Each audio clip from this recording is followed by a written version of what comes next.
claims of being Mahdi, there are signs for Mahdi's appearance as well. For example, Constantinople will be conquered by then. Has it been? At the moment it hasn't.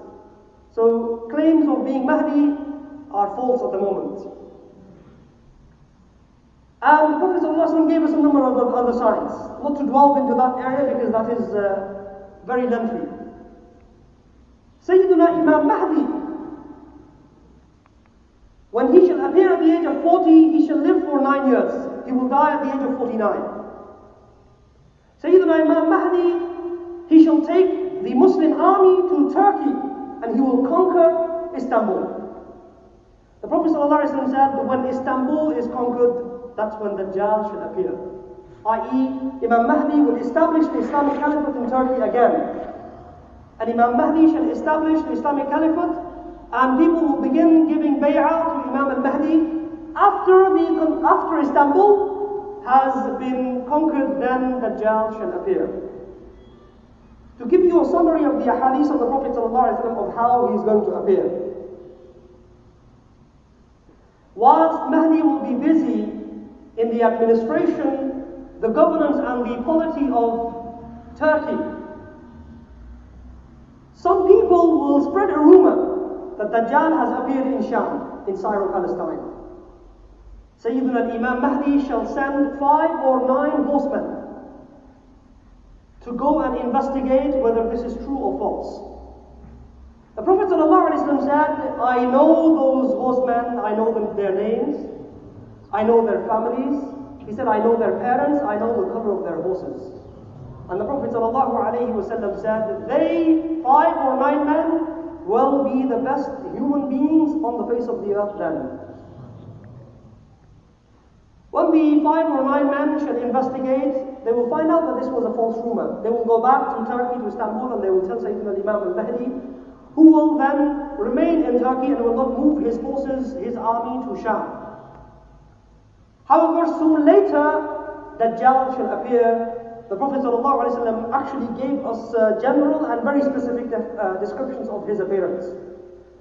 The general description of his appearance, the Prophet ﷺ said he shall appear from a land between Syro-Palestine and Iraq. That can be Iran. And then the Prophet ﷺ very specifically said, Dajjal shall first appear in Khurasan. Khurasan is the northeastern province of Iran. Khurasan is the northeastern province of Iran. The Prophet ﷺ said this is where he will appear. The first claim he will make is the claim to prophethood. Remember, I told you the Prophet ﷺ said there will be 30 men after me who will claim to be prophets and they will all be false. They are all Dajjals. The 30th one will be him. He will be the last one.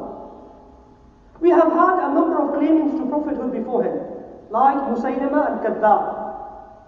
Abu Bakr as-Siddiq radiyallahu anhu waged war against him. Musaylima al-Kadhdhab. And we have had Aswad al-Ansi. We have had a woman, Zulaykha, who also claimed prophethood, and a number of other people. But there are some remaining before the appearance of Dajjal. He will be the last one to claim prophethood, and he will claim prophethood in Khurasan. Then the Prophet ﷺ mentioned that he will travel to Isfahan. Isfahan is the western area, western city in Iran. So his travels will be in Iran. This is where he will begin his travels. The Prophet ﷺ mentioned something which is quite striking. In Isfahan, he will claim to be God, Allah subhanahu wa ta'ala. And when he leaves Isfahan to travel the entire world, he will be joined by an army of 70,000 Jews from Isfahan. 70,000 Jews.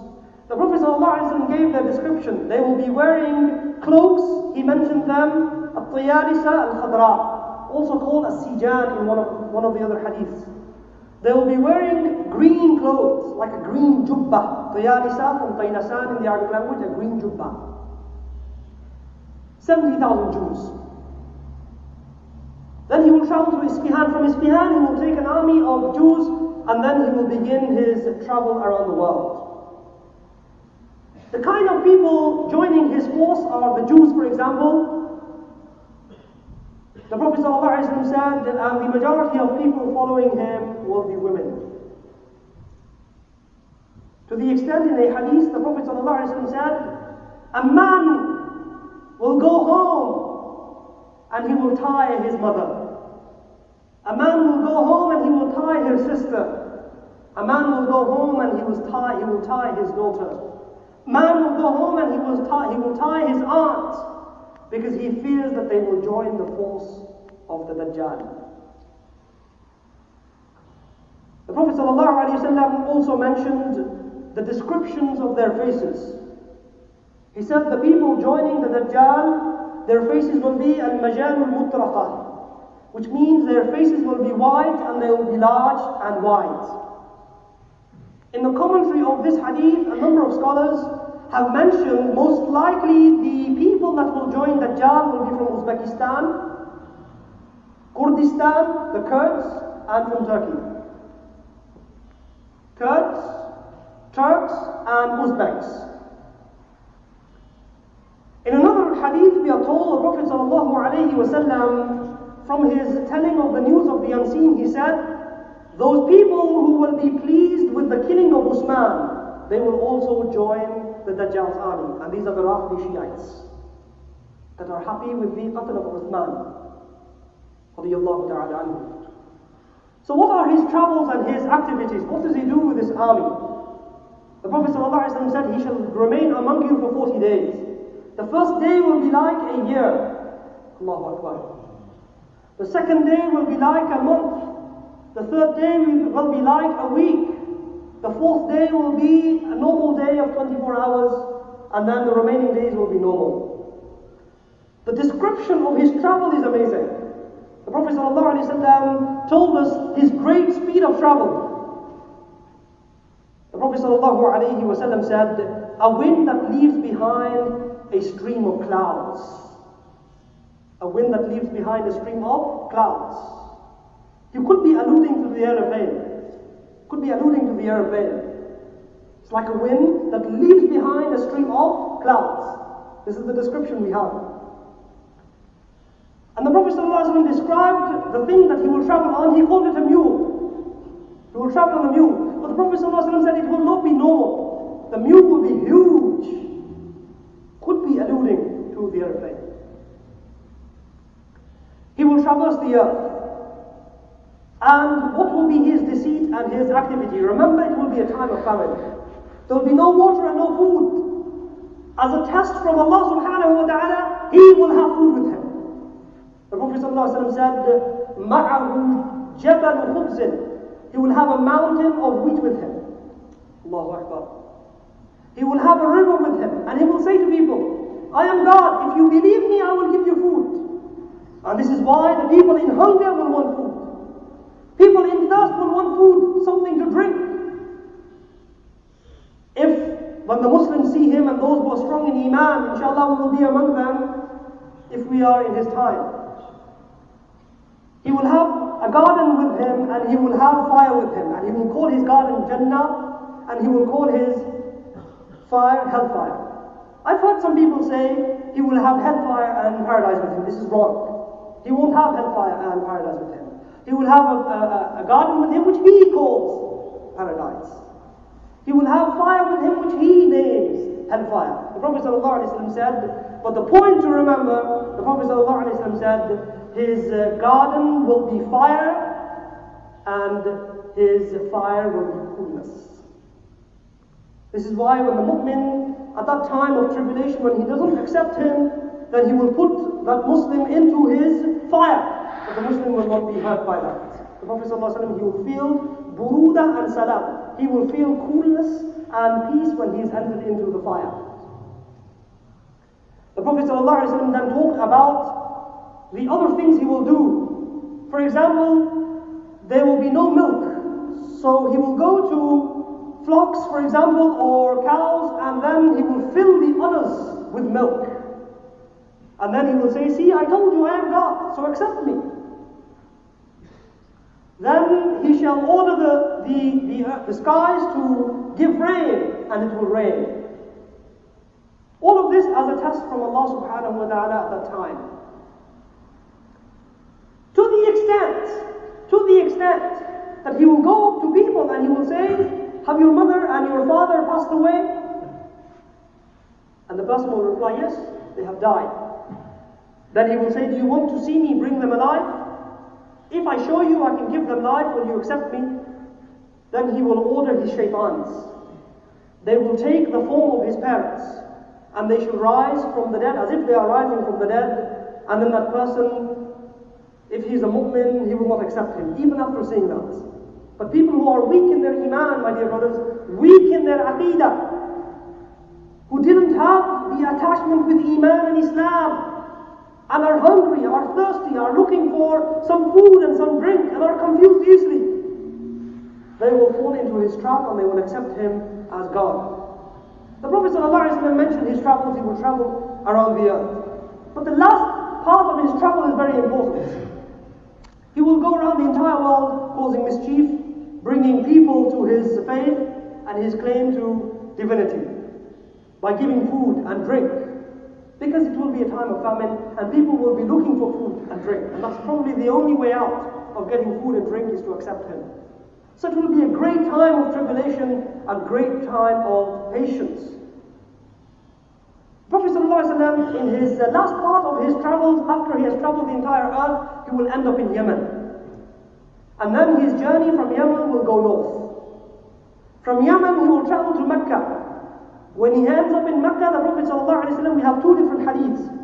One of the hadiths mentioned that when he enters Mecca, he will try to enter the city of Mecca. When he gets into Saudi Arabia, he will try to enter the city of Mecca, but Allah subhanahu wa ta'ala will have appointed two angels that will prevent him from entering. The Prophet ﷺ said that they will be carrying swords. Then the Prophet ﷺ said from there he will travel to Medina. See, from south, from Yemen to Mecca, then north to Medina. The route he will take to Medina is the route of Zarib al-Ahmar. Zarib al-Ahmar. And then he will enter Medina by going to the Mount of Uhud. This is the nearest he will get to the Masjid of the Prophet ﷺ.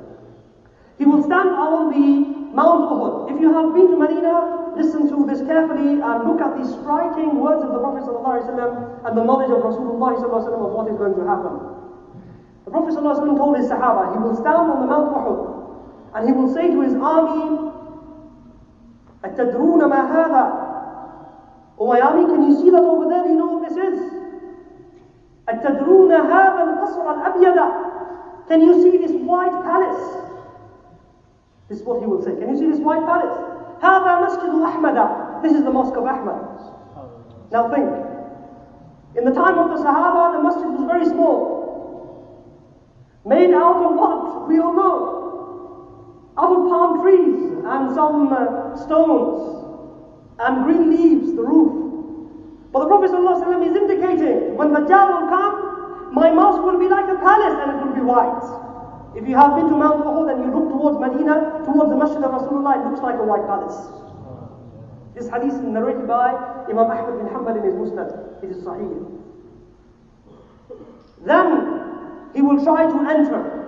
Prophet ﷺ said, then Medina will have 7 gates. And at each gate Allah will appoint 2 angels. They will prevent him from entering.